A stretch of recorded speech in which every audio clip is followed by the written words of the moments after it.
बच्चों, आज हम पढ़ेंगे पोयम फायर एंड आइस। ये बहुत ही फेमस पोयम है। इसके पोएट हैं रॉबर्ट फ्रॉस्ट, जो कि एक अमेरिकन पोएट हैं। Fire and ice. Some say the world will end in fire, some say in ice. From what I have tasted of desire, I hold with those who favour fire. But if it had to perish twice, I think I know enough of hate to say that for destruction ice is also great and would suffice. पहले हम इसके word by word शाब्दिक अर्थ पे चलेंगे।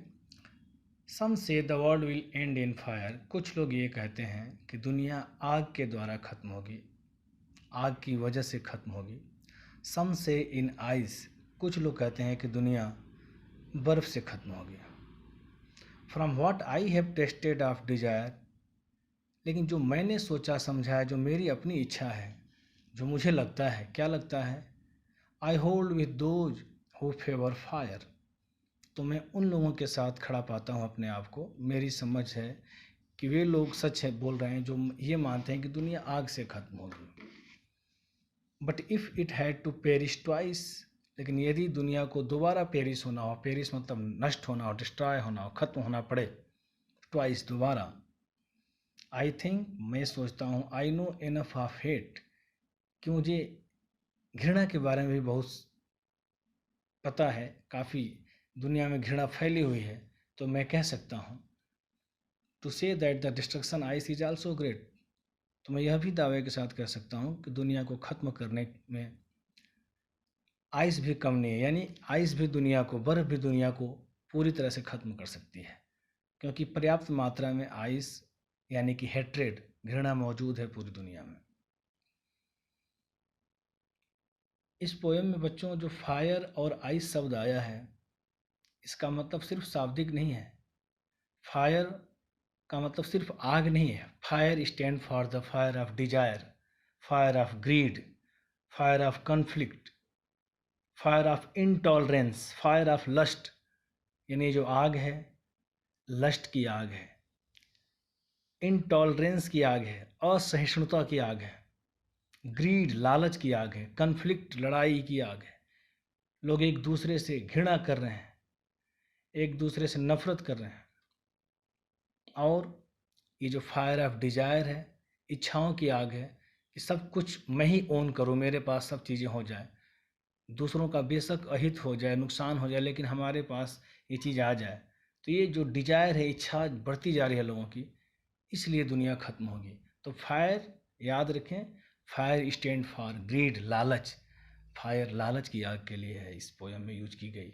Fire of conflict, fire of lust, fire of rigidity, fire of intolerance.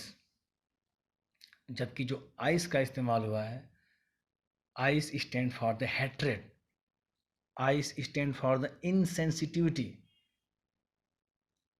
Ice stand for the coldness in the society and cruelty in the society.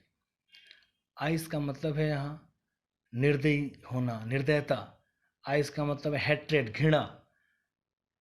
Insensitivity, असंवेदनशीलता समाज में बढ़ती जा रही है। तो अब आप इन दोनों शब्दों के ये जो नए अर्थ हैं, जो मूल अर्थ हैं, शाब्दिक अर्थ से ऊपर उठ के, इसके आधार पर अब इस आप पोएम को समझेंगे। पोएट ये कहना चाहता है फर्स्ट स्टेंजा में, that some people say that world will end in fire, some people say that world will end, world will be destroyed due to the fire of desire, due to the fire of greed, due to the fire of lust. But some people say that world will end due to the hatred, due to the indifference, due to the insensitivity in the society. And I think that yes, those people are right who are thinking that the world will be destroyed due to the fire of lust, due to the fire of desire. But in the second stanza, the poet says that if the world have to be destroyed second time,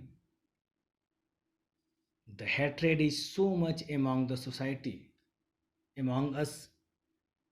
The hatred is so much filled in our mind, in our heart, and there is so much indifference and insensitivity in the society that it will also destroy the whole world completely. ये भी दुनिया को पूरी तरह खत्म कर देगी, because there is too much cruelty, coldness and indifference in the society. तो ये चीज़ ध्यान रखें आप कि फायर जो है, फायर का मतलब यहाँ पे लालच, फायर का मतलब यहाँ पे लस्ट, फायर का मतलब यहाँ पे असहिष्णुता, फायर का मतलब यहाँ पे इच्छाओं की आग है, और आइस का मतलब है घृणा, निर्दयी होना, असंवेदनशील होना है। तो ये है poem fire and ice. Thank you.